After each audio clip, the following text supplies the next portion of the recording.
Today's topic is building spaces that foster connection and belonging. What are the three basic necessities of life? Food, clothing, and shelter. Most people categorize water under food. But there's a fourth, and that is the social need, connection, feeling of belonging. It is true that no man is an island. And we human beings, we thrive best in groups. We thrive best in tribes, in communities, and in shared spaces. So from the very beginning of our lives, we were born connected human beings. If God had wanted, He would have made us from animals that lay eggs. He would have made humans just like fishes and chickens and would lay eggs instead of have an umbilical cord. But from that umbilical cord, we had a connection to the beings that brought us into this world. And this brings us to the religious scriptures. In both the Bible and the Quran, companionship is mentioned multiple times, and it is clearly stated as in Surah Al-Naba, وَخَلَقْنَاكُمْ أَزْوَاجًا, and we created you in pairs. For most ladies and gentlemen here, that is a favorite ayah. In the book of Genesis, chapter 2, verse 18, it was also stated that it is not good that man should be alone, for I will make him a helper fit for him.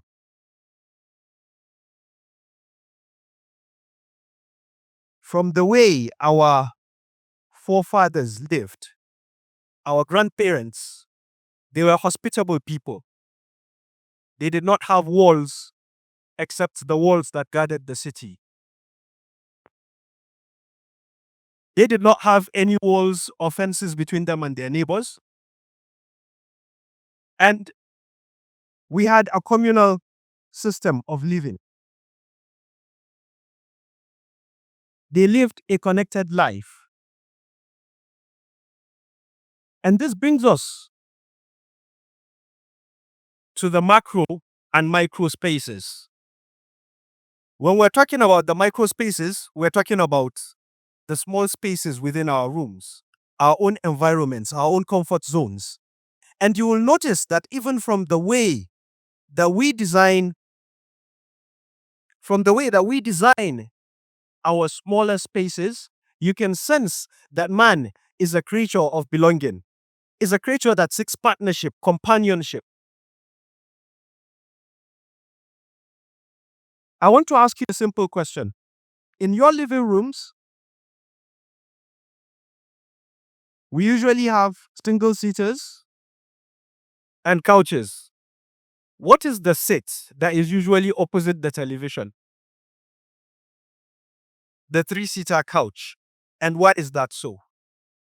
Because you want to share that experience, whatever it is, with someone. A loved one, a friend, playing video games, or just simply sitting on the couch and enjoying a cup of tea.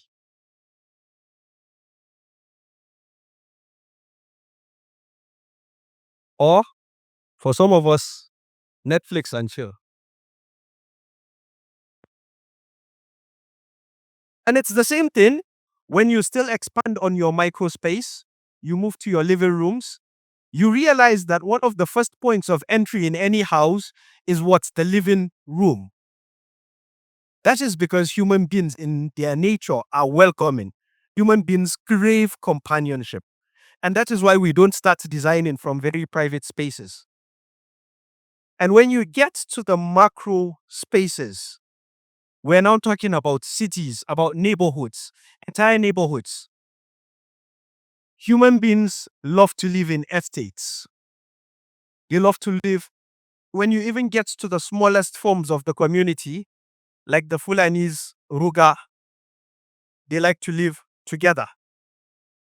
Villages, neighborhoods, these are what define our macro spaces and how it centers around our connection.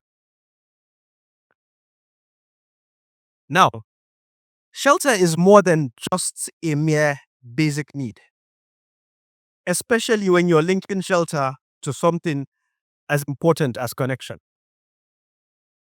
as a feeling of belonging. People have an identity.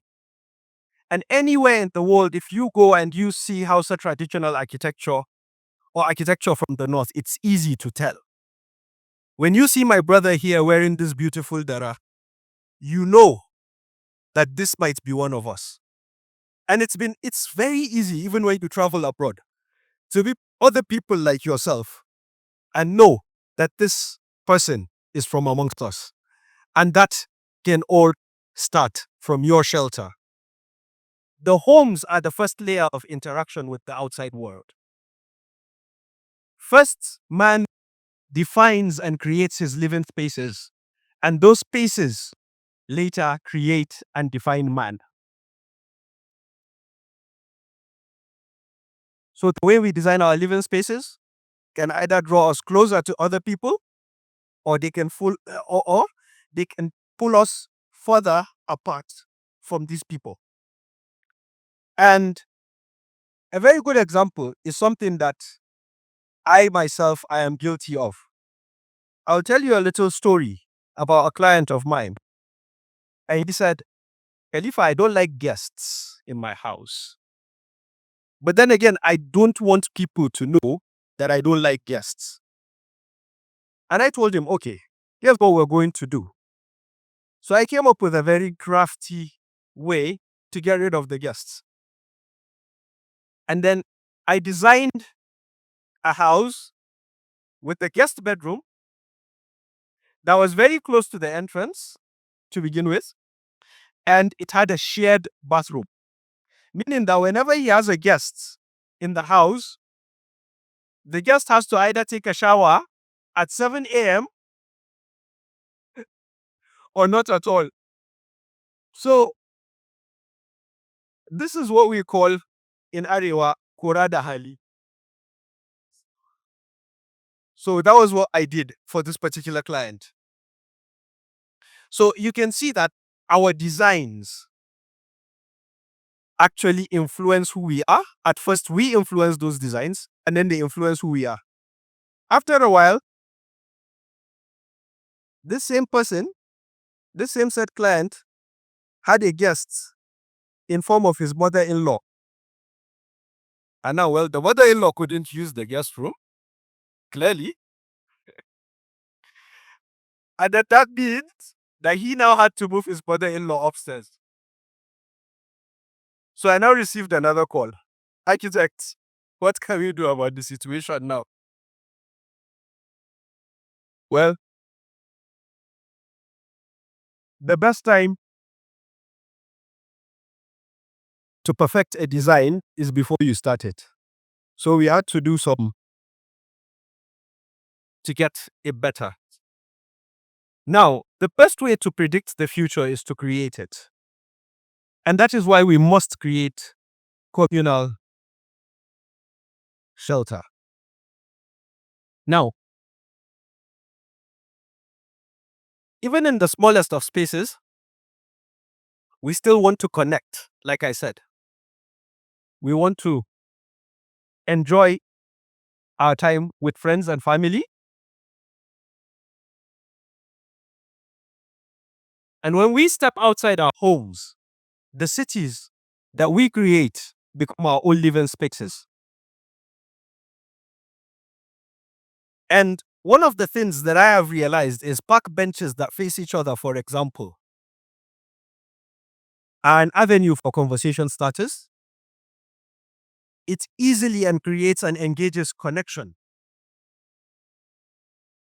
Strangers become friends when they go to communal spaces and play basketball or football, when they go to exhibitions and galleries. But you realize that very few people make the friends, or rarely do make friends, in places like hospitals and in public transport. And it is quite simple because in most of these spaces, just notice something as simple as the sitting arrangement.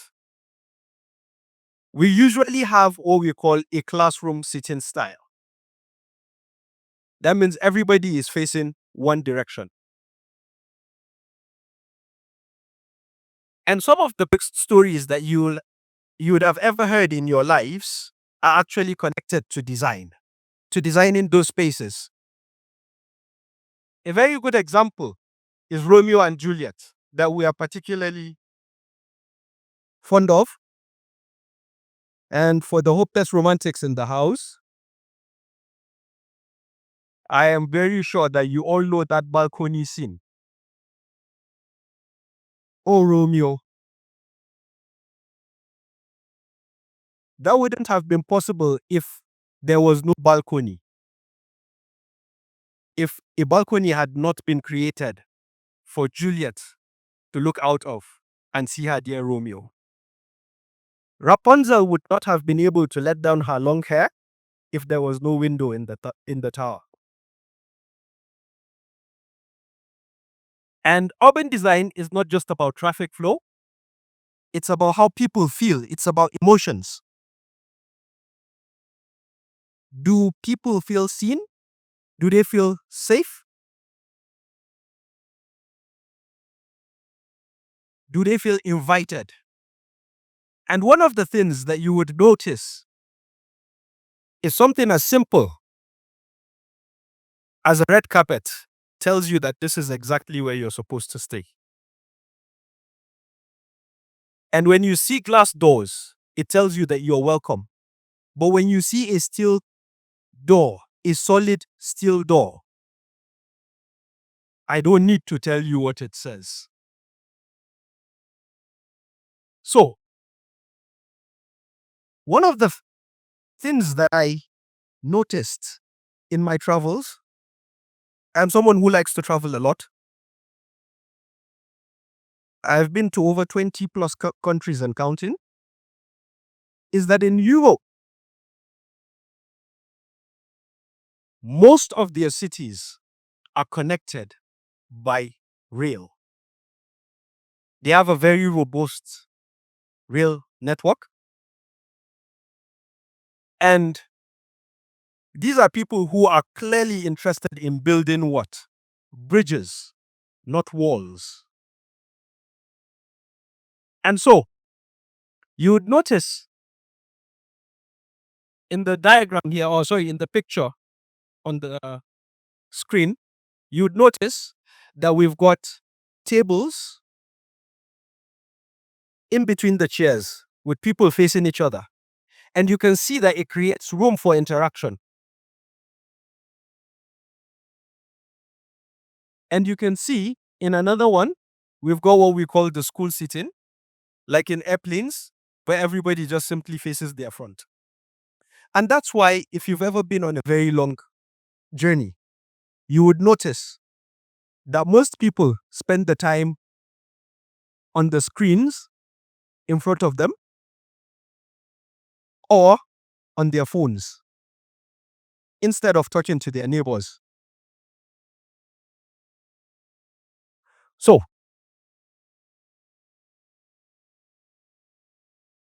when we are designing from the conceptualization stage, our main priority is to create easy connection within spaces, to remove any metal bridges. It's not about creating bridges, it's about innovation in design. And design is never neutral. Design impacts what you do. From something as simple as the color scheme, the palette, your choice of color, the type of material being used,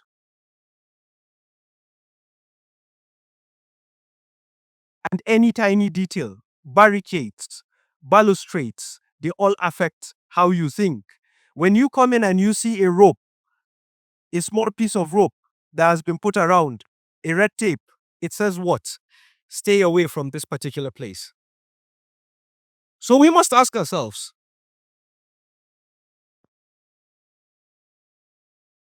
what can we do to create cities that we define, not cities that define who we are instead?